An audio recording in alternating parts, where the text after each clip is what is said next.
We on?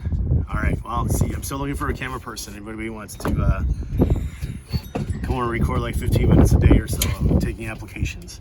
All right. We're starting a new book today. We saw a movie last night of Holes, and it was actually pretty good. They kind of tweaked things a little bit. So you know how books are always different from the movies, or I should say movies are different from the books. It was good. Not as engaging as the book, I felt, but it was still pretty good. Entertaining, definitely. Good way to spend 2 hours on a Saturday night if we can't go out to eat or anything like that. So anyways, we're starting a new book called James and the Giant Peach. It's by the same person who wrote Charlie and the Chocolate Factory. And it's a story about a boy named James Henry Trotter, whose parents are tragically eaten by rhinoceros. He goes to live with his two horrible aunts, Spiker and Sponge. Life there is no fun until he accidentally drops some magic crystals by the old peach tree, and we'll see what happens. Okay, the peach at the top of the tree begins to grow, and before long it's as big as a house. And we'll see what happens, and he meets some cool friends. All right, here we go. Chapter 1, James and the Giant Peach. And Mr. Chen's having some troubles here. Okay, Chapter 1. Until he was 4 years old, James Henry Trotter had had a happy life. He lived peacefully with his mother and father in a beautiful house beside the sea. There were always plenty of other children for him to play with, and there was the sandy beach for him to run about on and the ocean to paddle in. It was the perfect life for a small boy.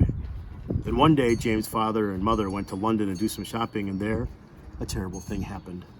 Both of them suddenly got eaten up, in full daylight, mind you, and on a crowded street, by an enormous, angry rhinoceros, which had escaped from the London Zoo.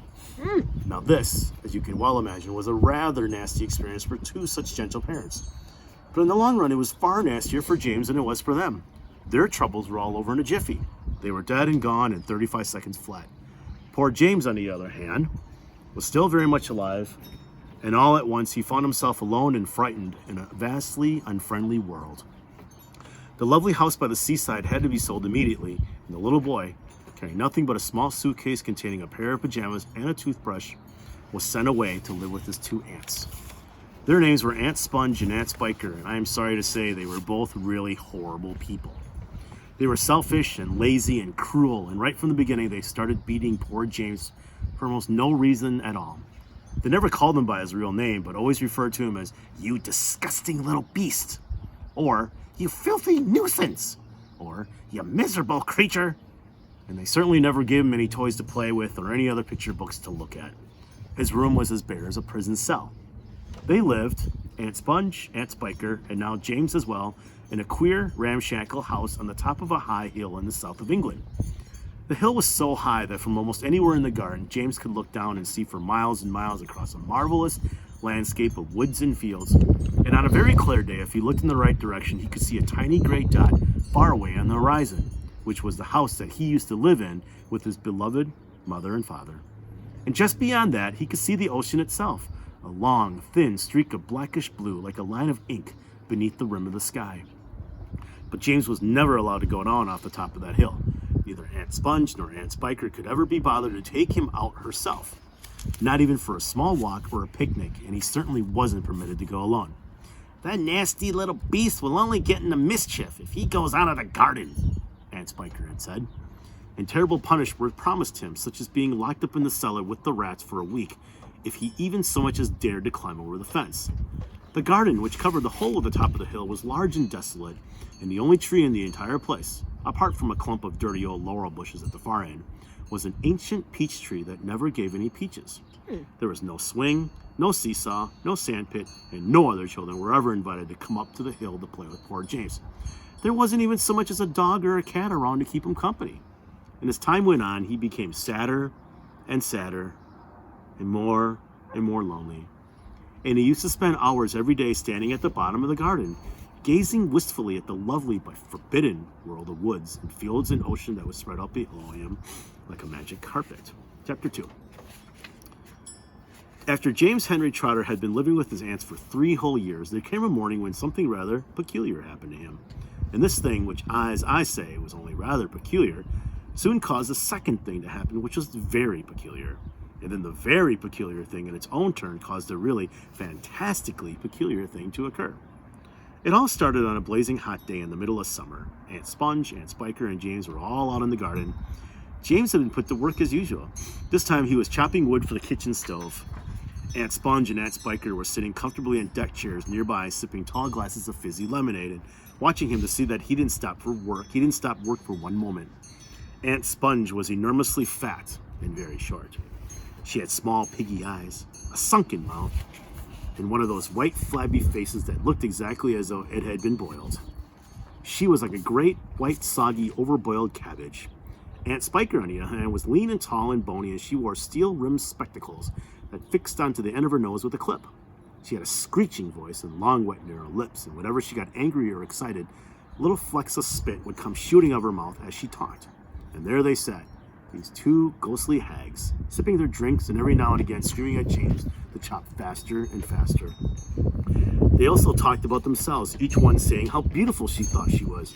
Aunt Sponge had a long-handled mirror on her lap, and she kept picking it up and gazing at her own hideous face. "I look and smell," Aunt Sponge declared, "as lovely as a rose. Just feast your eyes upon my face. Observe my shapely nose. Behold my heavenly silky locks. And if I take off both my socks, you'll see my dainty toes. But don't forget," Aunt Spiker cried, "how much your tummy shows." Aunt Sponge went red. Aunt Spiker said, "My sweet, you cannot win. Behold my gorgeous curvy shape, my teeth, my charming grin. Oh, beauteous me, how I adore my radiant looks. And please ignore the pimple on my chin." "My dear old trout," Aunt Sponge cried out, "you're only bones and skin. Such loveliness as I possess can only truly shine in Hollywood," Aunt Sponge declared. "Oh, wouldn't that be fine? I'd capture all the nation's hearts. They could be all the leading parts. The stars would all resign. I think you'd make," Aunt Spiker said, "a lovely Frankenstein." So let's show you a picture of the ants. Oh, let's see the ants. Very tall and very short.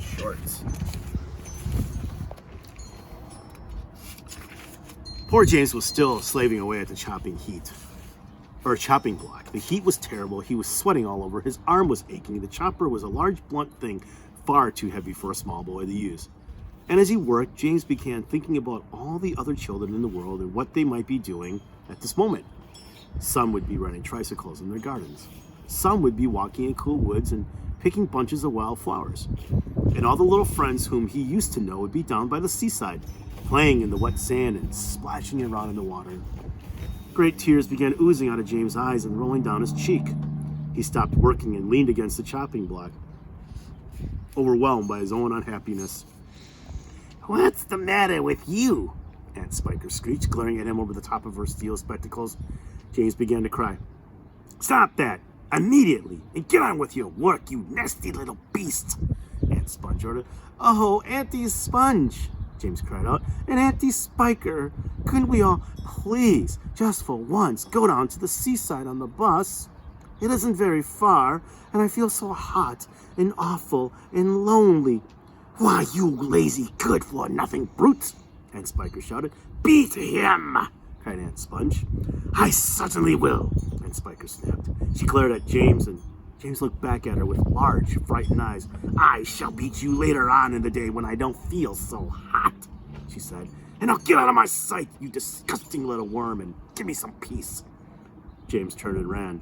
He ran off as fast as he could to the far end of the garden and hid himself behind that clump of dirty old laurel bushes that we mentioned early on.